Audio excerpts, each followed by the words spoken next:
students, in this video we are going to discuss the concept of for loop. What is for loop? Before the video we see for decision making statement. If simple if else statement. In this conditions, in this decision making statement we can able to set one condition. The condition is true means set of code will be executed. Condition false means remaining set of code will be executed. Okay, but in this for loop, what are the work we are going to done for the repeated process? Repeatedly the loop will be executed. That kind of process can be written within the for loop.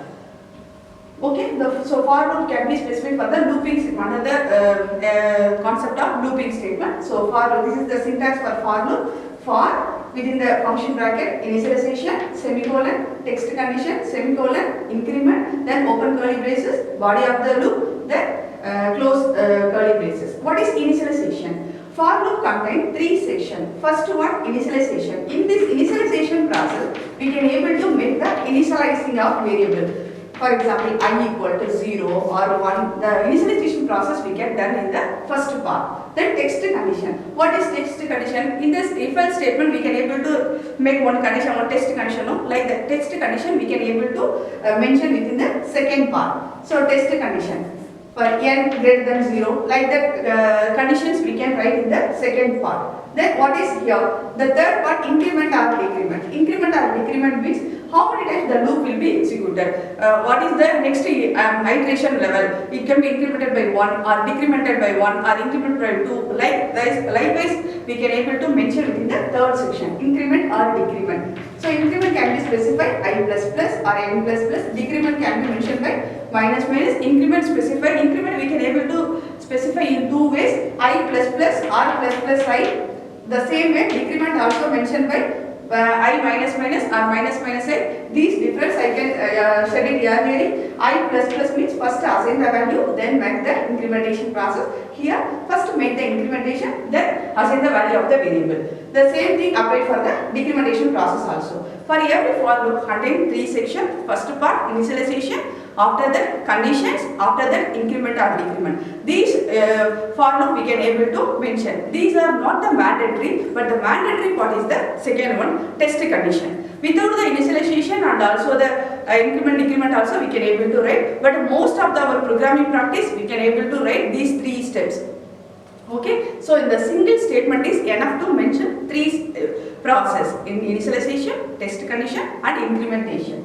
Okay, here I can specify one example. For I equal to 0, I less than 5, I++, print out %d I.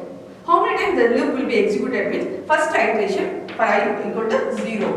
I equal to 0. Then condition can be evaluated. 0 is less than 5. Condition true. Condition true. After that make the implementation process. I equal to I+1, 1. Then make the print. Print final I value is 1.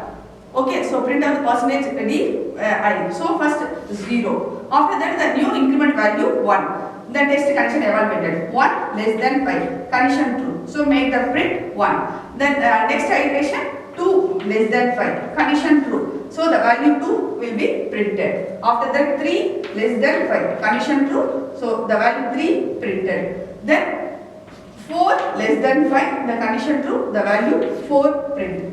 Then incremented by 1, so 5 less than 5, here condition is false, so the loop will be out of the executed, it is not executed the printf statement, while the condition is true, then only make the execution. Condition is false means the control transfer to the out of the loop. Okay, so here we can able to find the output of 0, 1, 2, 3, 4. The same thing we can able to apply to find the factorial of the given number. For the factorial, we can able to initialize f equal to 1, I equal to 1, I less than or equal to n. Otherwise, we can able to write n greater than 0.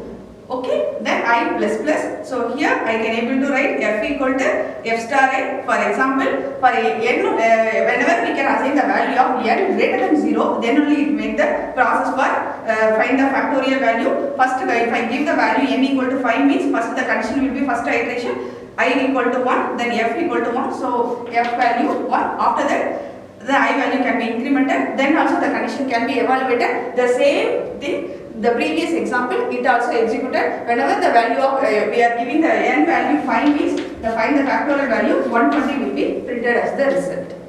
Okay, thank you.